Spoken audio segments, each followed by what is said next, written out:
Rave అనేది night club, outdoor festival అంటే DJ బాక్సులు, లేజర్ లైట్ షోలు, రంగురంగుల పెయింటింగ్స్, విజువల్ ఎఫెక్ట్స్ మరియు ఫాగ్ యంత్రాలతో కూడి ఉంటుంది. చాలా వరకు రేవ్ పార్టీలు నైట్ మొత్తం జరుగుతాయి, లేకుంటే 24 అవర్స్ మాత్రమే జరుగుతూ ఉంటాయి అన్నమాట సాధారణంగా.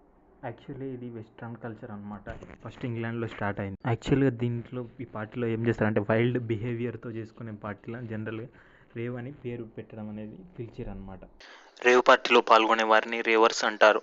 దీంట్లో మద్యంతో పాటు అమ్మాయిల డ్యాన్స్, అశ్లీల నృత్యాలు చేయడం కూడా చాలా ఉంటుంది, అరుదుగా జరుగుతుంది అన్నమాట.